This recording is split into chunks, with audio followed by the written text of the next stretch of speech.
been 81 days since the accident. I still can't manage to wrap my head around how I could make such a silly mistake like the one I did. Which I'm sure the entire accident story is an old one for many by now. But since I don't have a time machine, the past remains in the past, and I gotta look forward to the future. When I smashed up the Ferrari, it actually became a pretty good opportunity to start a new project. One of which I would be able to make a YouTube series on my small channel. So I decided it would be awesome if I made my first video before I actually started working on the car. But of course that hasn't happened yet because it's been 81 days and therefore Ferrari continues to gather dust in the shop. I'm not sure if it's my sense of procrastination and laziness or my inner perfectionist, although I'm sure it's a bit of both. But I want to make it entertaining and semi-informative, although I don't know how to start it. I had an idea where I would make this skit based on the TV show from the 80s that inspired my dad to get the Ferrari in the first place, but nah, that'd be stupid. I guess I'll figure it out. This cereal is pretty good though. It's wintertime now and I hope I can get the Ferrari back on the road by next summer. However, not getting started on it and working on it really isn't helping with the situation.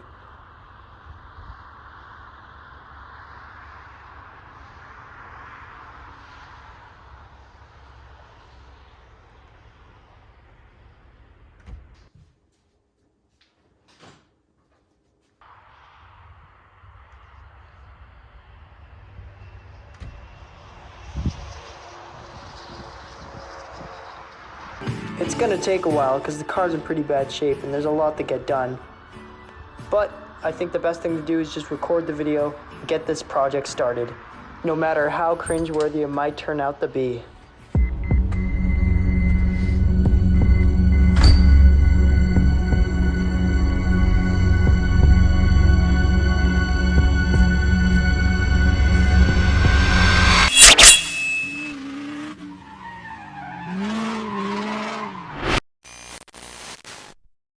Hey, what's up guys? Or more importantly, what's down?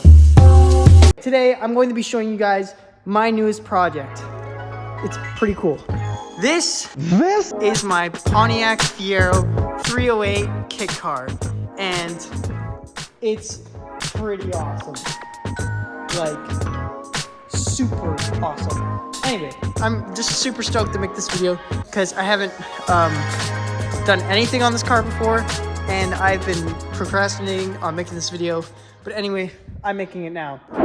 So if you know anything about these Fiero kit cars, you might have a gist of what this actually is. It's basically a Pontiac Fiero, but it's got body panels and a body kit on it that make it look like a Ferrari 308, which is technically illegal to sell because the design is copyrighted by Ferrari. However, some of the people made these kit cars and they're absolutely awesome. This one in particular, the one I have, is, I believe it's a replica of the Mera kit, which is probably the most popular Pontiac Fiero kit car kit that they made. You could actually buy it as an option straight from Pontiac when it came out. And of course they got sued by Ferrari because you can't be making cars that look like Ferraris, selling them to make money for yourself. Anyway, like you may have heard in the beginning video, it's the crash that really prompted me to get this project starting, and that was a very long time ago,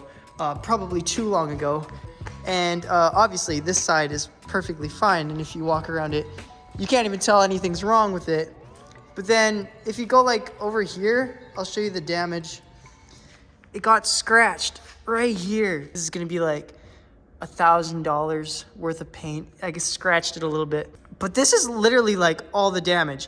I have no idea what they're talking about. This is like the smallest scratch I've ever seen. Biffed it a little bit here. I should reveal the damage because if you can see right there, yeah, you can tell it's damaged because yeah, it's a little scratched, to say the least. This is yeah, I crashed it back in October. Alright, welcome to a super accurate simulation of everything that happened. So we have these two intersections here, and I came up with a stop sign right here. Okay? Okay. Just got gas. So, I'm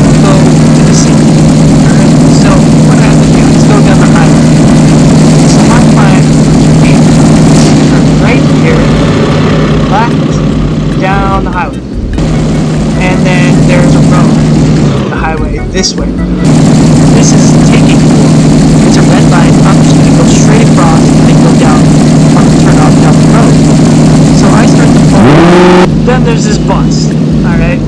School bus full of children. Super low in the car. It's coming across.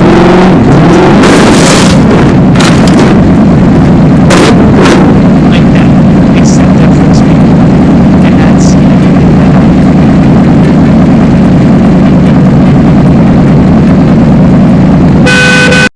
It was my fault, but that doesn't make me a bad driver. Oh, dang it, no! Dang it, I messed it up! No!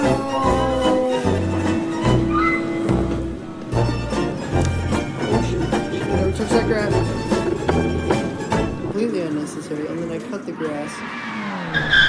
Losing.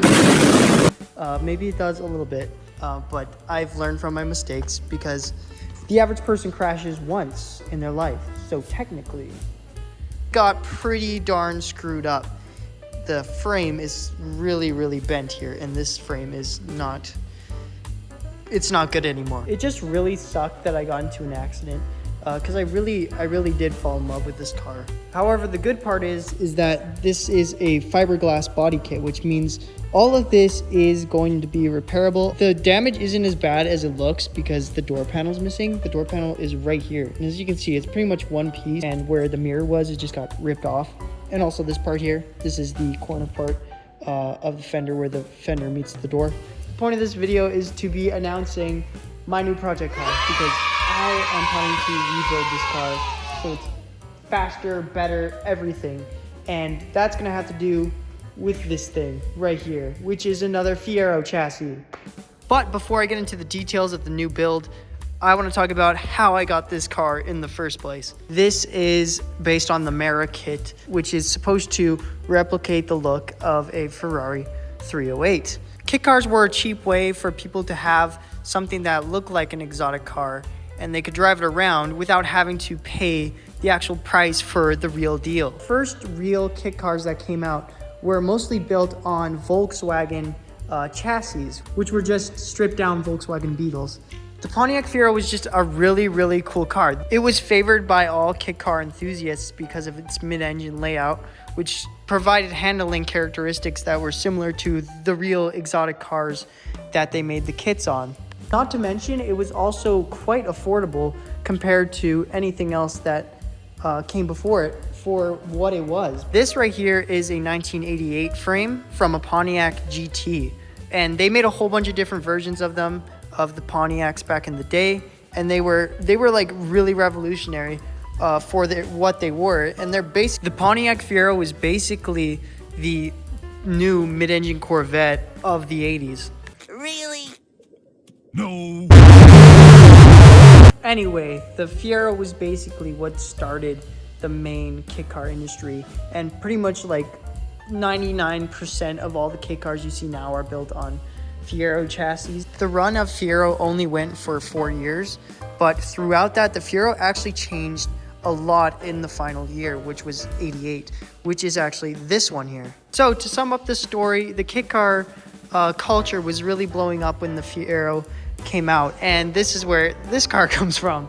Another thing that had a lot to do with the Mera kit being made was the show called Magnumpi, and I assume most of you have heard of it, and that's what my skit was in the beginning, so it wasn't just me like in like really short shorts. Anyway, it was the 80s. In the show, Magnumpi, Tom Selleck, and he drives around Hawaii in a Ferrari 308 in red. Not this one, because this is a kid. He drives the real thing. But that's really what made it popular at the time, because it was the newest Ferrari, and Tom Selleck was driving it, and everyone wanted to drive a 308. Like nowadays, not everyone is rich. My dad watched this show as a kid, because he was a kid growing up in the 80s and the 90s. He made the 308 one of his dream cars. So you can get the idea, this is how he got it. So the story goes that we had bought this Fiero, the 88 GT, from a friend. My dad was interested in making our own like custom, well, it was his kind of, because I was like 12 at the time.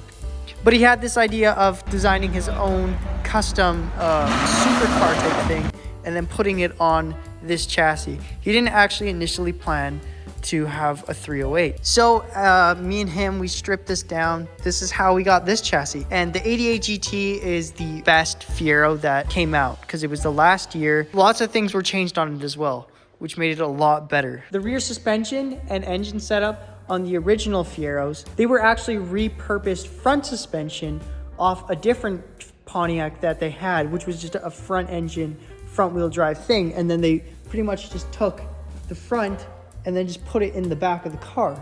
It used hand-me-down parts, which is exactly what's inside of here. So at first it wasn't really that good of a performance car. And it came with this really, honestly not very good engine. It came with this in 1984. This is the Iron Duke, as people call it. And it's a inline 4, and it's called the Iron Duke because the engine head and the engine block are all made of cast iron, which makes this thing super heavy. And also, if you know anything about Fieros, you may know that they were famous for catching on fire. It was actually because of this engine. Then a year or so later, they came out with this in the engine, which was a 2.8 liter, I believe. It's a 2.8 liter V6 that they put in the Fiero. It came with another 4-speed manual transmission, although that was changed to a 5-speed transmission. It was carbureted on all versions of it. This is the original engine that came in the 88 GT. However, the friend that we bought it off actually swapped the engine for a 3.1 liter fuel injected version of the same family of engine. And that engine is actually in this car now. Here is the 3.1 liter fuel injected engine that my dad, instead of moving everything from this car onto that car, he instead took that engine from there and put it in here because legend has it, he just really wanted to drive this car, and that was much quicker than taking everything off this car and putting it on that one. So my dad's original plan of turning this car into his own custom supercar didn't exactly pan out, and it kind of just sat stripped down to nothing in the shop until he bought this, the 308 kit car. He found it off a guy in British Columbia, and it was pretty sick. And he got the idea of taking all the panels off this and moving them over to the 88. But legend has it, he never did. Also, by the way, this engine, it sounds really good.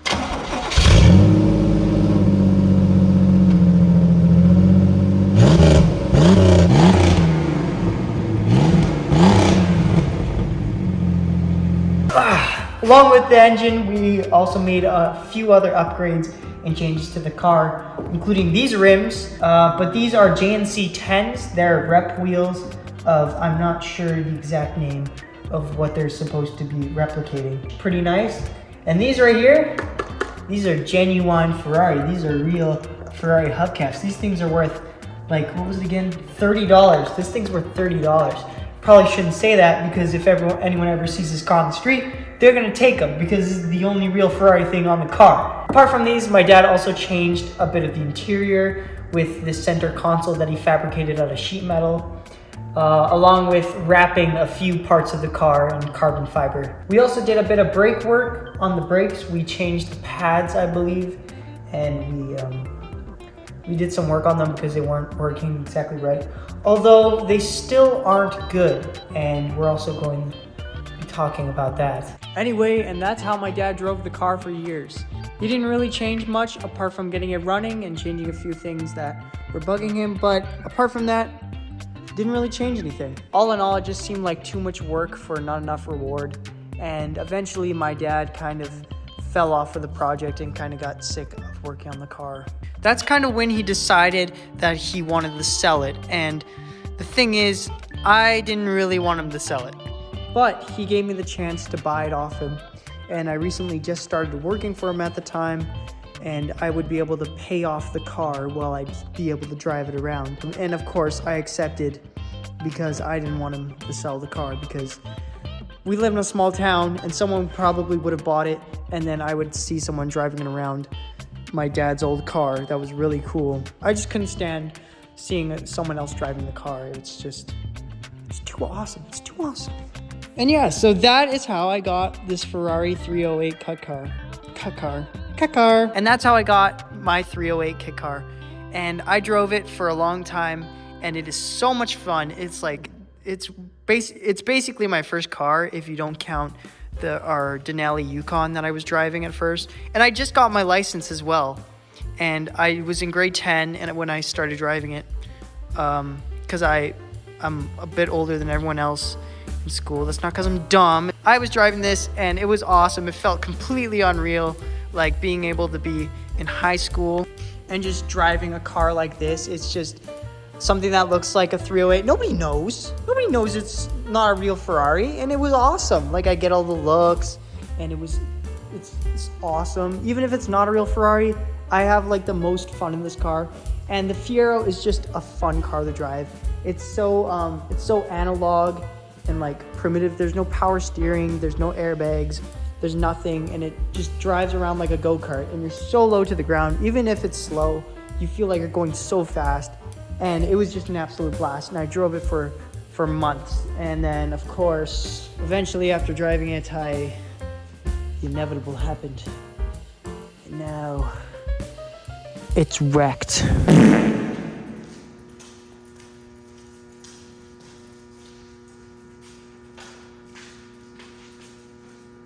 It's September now. Welcome to my first day of school. First day of grade 12. Last year of high school. I should be at school, but I'm sick, so instead I'm making a YouTube video. Today, like many other times before, is a monumental day because we are going to resume with the project. I haven't done anything, and summer's over. I saw this video, literally, this video is like, this project is taking forever. Welcome to my TED Talk. So, what's the plan by Jordan? Well, for starters, the plan has changed.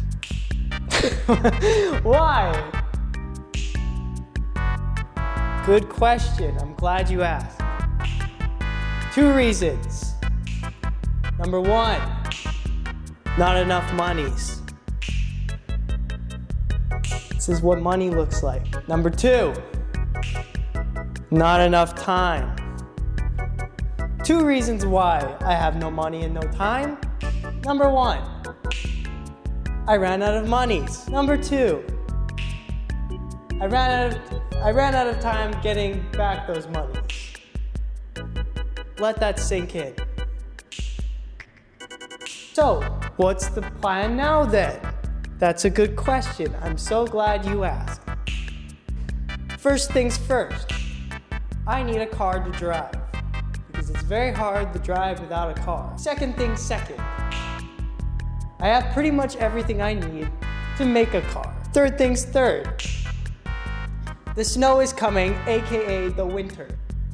Fourth things fifth, I'm running out of time. So, what's the plan? I'm so glad you asked. I'm gonna put the car together. But more importantly, I'm gonna make the Ferrari into a rally car.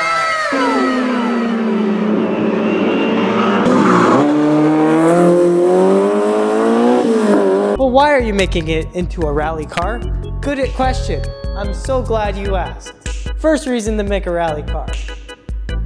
History. So, back in the 70s, Ferrari, actually it wasn't Ferrari, but it was people that bought the Ferraris. They actually used them for rally racing. And they turned into a Group 4 rally car. As you can see, there's some pictures up here. Wow, these are big. It's bigger up here. As you can see, they're pretty sweet. And apparently it was really good and won a bunch of stuff too. Second reason to make a rally car, convenience. So this is a huge paragraph, but basically, even if I don't make it into a street car, as I'm going through the process, the 88 already has a taller suspension because the 84 had cut springs and the 88 doesn't. So it's gonna have a larger ride height already. And also the winter's coming. So if I put snow tires on it, I'll be able to drive it over the winter, which is cool. And you won't need as much power to do stupid stuff. Third reason to make a rally car, it's just so freaking cool. Look at this. Look at awesome. It's super cool. You got your mud flaps. It's just ripping around, and you got the cool liveries and stuff. You got all your lights. It's awesome. See, here's some more pictures of rally cars. Fourth reason to make a rally car. It's the only old car my parents will let me drive in the winter, for some reason. All right, so here are all the steps or phases or something to completion that I've planned out, but I'm probably gonna stray away from them anyway. But let's do it anyway. Phase 1, first thing to do is clean up the old chassis and remove all the junk that's in it and it's really dirty, and clean that up. And yeah, remove junk, remove carpets, remove plastic and seatbelts, vacuum, steam gun interior. I don't know, I'm steam gunning. Pressure wash suspension and engine bay, and just clean it up because it's really dirty. Phase 2, remove engine and drivetrain from the 84, and yeah, that's pretty self-explanatory. Take the engine out of the old car. Phase 3, put the engine into the new car. Phase 4, replace all the bushings that look like junk. See, it's all cracked up. Phase 5, get better brakes because the brakes are horrible and it doesn't stop very good. I mean, the 88 stops better than the 84, but still, brake upgrade. It gets stop better.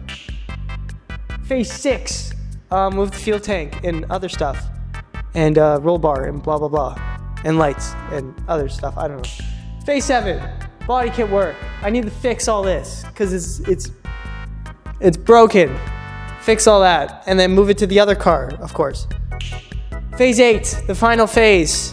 Get the interior looking good. Put some nice seats, carpets, all that stuff. Nice steering wheel, and make it a nice interior. And that's pretty much it. As you can see, these are my Apple notes that I wrote. And this is as you can see, this is an artist render of that I sketched real quick. Of what the final product should look like. As you can see, we have rally lights in the front. We got lots of lights and lights on the top, and also these wheels are really cool because we're probably gonna put steelies and then put turbofan rims on it, like build some things to put on there, and that will look pretty cool. I'll put it out. It's very beautiful. Anyway, thank you for listening to my TED Talk. Anyway, surprise, check this out. We finally have something. Behold! A wheel. So, this is from, as you can see, the JNC wheels. I need to get a replacement rim because the part that got impacted on that side, the rim is completely screwed. Anyway, let's do an unboxing on this thing.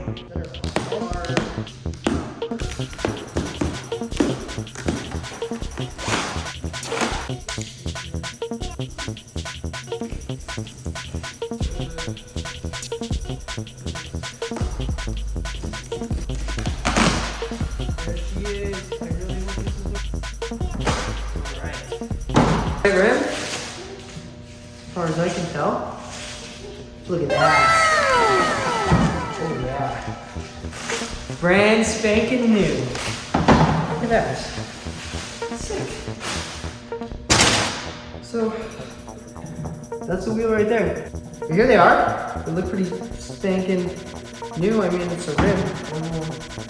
What else to say? So I'm gonna have to take this to the shop, to a shop, and take the other rim off, and then, get them to peel the tire off that and put it on this one. So this is the hub that will be on it. Ta-da! And then this bad boy is gonna pop right in there. I could probably find like a plastic replacement. Boom. Brand new rim. Yeah, there it is. This is hopefully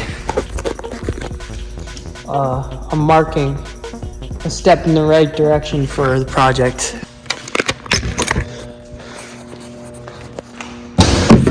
So I'm going to be getting this project started, and I'm going to be posting videos on my progress.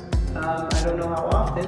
I don't know if people are gonna actually watch it, but I'm gonna do it anyway. And just get started on this project, fixing things, trying new things.